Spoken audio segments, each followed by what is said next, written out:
In Dynasty, future picks are treated like gold. But in reality, most of these future picks actually lose their value before helping a team win a championship. In this video, I'm going to show you guys why Dynasty managers overvalue future picks and how to actually capitalize on their value to get some production. I want to see you guys actually winning your matchups, not having picks that, oh, my second round pick, I'm going to be getting Harold Fannin. No. You're not always going to hit, especially on these mid-round picks, second round, third round. We'll give you the best advice. You're in a good spot. I actually personally drafted Gatson, Fannin, Tesla. That was my third round picks last year. Obviously, Gatson was the fifth round pick. But you're going to miss. I also took Jadon Blue in the third round. So we're all guilty of missing on draft picks. And, as you get later and later, second round, third round, the hit rates decrease significantly. Say the word, get it out. So today, we're going to be going over the value of these picks, how to capitalize. What we have to talk about first, really the first part of this is the psychology.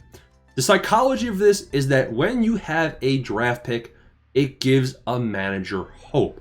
If you're holding on to Saquon Barkley, you're thinking to yourself, this guy is old. You're contending until you're not. When Saquon gets hurt, when Saquon retires, when the production declines, it's gone. It's gone. It's the psychology of it is, it's like a win now mode. We get that, you're a contender, okay.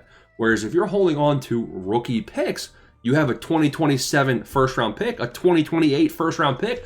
You're watching the college games. Oh man, oh baby, look at that guy. He's fast. He's fast, bro. When he comes out, I got a 2028 first. So you have hope. It gives your team hope, but it doesn't do anything for you now. So that's the psychology of it. They feel flexible. They feel future-proof. They're not injured, right? If you're holding on to Jameson Williams is out there gambling. He's strapped up in his car, getting suspended. He's injured. You'd rather have a draft pick than Jameson Williams at points. So that's also a reason people who are rebuilding have draft picks over players. But the reality of future picks is there are leverage windows that you need to be aware of for these selections. If we take a look at what the value of these draft picks are, the value of these draft picks on Keep Trade Cut, it actually gives you a good inclination of what players you could be getting instead. What players could you pivot to instead of these draft picks? You're not guaranteed to draft somebody in the rookie draft and get production. Obviously, first round picks, you would hope so. The hit rates are higher. Whereas if I just trade my pick right now for a guy that like McCaffrey, we know McCaffrey's going to give me points as long as he's healthy. But the value of these first round picks and second round picks and third round picks, it fluctuates throughout the year. If you're holding a pick 2 years out, typically as you get closer and closer to that year, the value of that pick's going to just go up and up because of the patience factor. And that's really what makes these picks change value. Every single day that we get closer to April, the value of your 2026 first round pick, second round pick will be going up. The value of these picks, I think, also will decline, right? Especially the second round picks. Throughout the season, I think second round picks actually reach a high in value. Second round picks reach that hope factor, that hope level.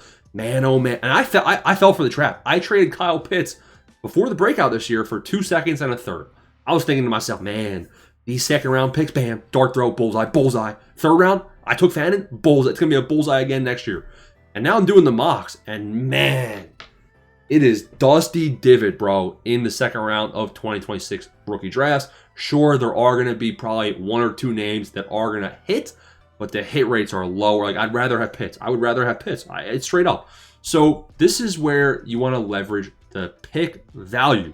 And people in your league might value these picks differently. And if you're in an inactive league, your real time to trade is going to be when the rookie draft is actually happening or the start of the season. Those are the 2 main active trading times I see in a lot of dynasty leagues. So that's really how picks fluctuate in value. That's an important part of the conversation. The mistake most managers make is hoarding picks. You don't need multiple picks in the second, third round unless you're confident on getting these guys that have higher upside. In the 2025 rookie draft, the league I was in, I had no first, I had no seconds, and what I did is I had 3 thirds. I only had 1 third going into the draft. I consolidated, wham, a bam, a thank you, ma'am. I missed on Jaden Blue, but I hit on Fadden, I hit on Gunnar Helm, I hit on Gaston, I hit on Tesla, I hit on Woody Marks. So it was a heck of a rookie draft for me. I was able to do that all in the later rounds. You know, I didn't necessarily have all the picks in the world because I would rather not hoard picks. I'd rather trade a pick next year for a pick this year and just keep repeating that cycle over and over and over again. Especially lucrative this year where 2027 draft picks in 2026 or in 2020, yeah, I mean, we are in 2026, they have more value. So for some reason, people are more willing to wait for 2027 than 2026. And let me tell you this, an early first in 2026, in my eyes, should have the same or more value than 2027. In 2027, Jeremiah Smith will be the best player in the past in 2026 or 2027. But Carnell Tate, Jordan Tyson, and even Mekhi Lemon, I like those guys as the 2, 3, 4 spot in a combined class. And then the 5 spot would probably be like Kawan Lacey, Arch Manning. I think that the number 2 guy in the 2027 class is not going to, it's going to be comparable. There's no point waiting a whole year unless you have that actual guaranteed 1 spot, and 11 other people in your league are more likely to have that than you. So that's going to be important right there. You know, use picks to bridge windows and consolidate. Know what state your team is in. Are you in a rebuilding state? Are you in a contending state? And what do you want to do with those picks? If you are a rebuilding team, it is amazing what you can do with your draft picks. You know, if you don't know about anybody in the 2nd or 3rd round of the rookie draft, go ahead and trade for upside. Jaden Reed, like Michael Wilson is a great example. Michael Wilson had the breakout. You could probably still get him for an early 2nd round pick. Just because even though Michael Wilson had the breakout, there's a lot of question marks there about the quarterback, Marvin Harrison Jr., but he's got all the upside in the world. If you're a rebuilding team, you go for guys that are volatile with upside. And if you're a contending team, do the opposite. Trade your 2nd and 3rd round picks for guys like, if you are using a 2nd or 3rd round pick, they're not going to be somebody you're starting in your lineup. So if you're a contender, see you later 2nd and 3rd round pick. Let me go get a guy like Kyle Pitts, someone that's going to be reliable, consistent. Know the state of your team and what you actually need. So that's how elite managers use picks. Avoid dead zones. Trade for value and know what the state of your team is. Leverage the timing of trades as well. You know, it's gonna be hard. You're gonna want to hold on to your pick as we get buzz news about the combine, about the draft. Every day we get closer to April, you're gonna fall into that psychology trap as well of, oh man, I want to be involved. I want to be involved in the game. Or you can do something different, something unique, capitalize on that with your league mates because they're going to be thinking the same thoughts, and you can get yourself players that you already know. Players that aren't question marks, players that are reliable. So people, you know, this is the thing, man. Future picks aren't overrated because they're bad. They're overrated because most dynasty managers don't know how to use them properly.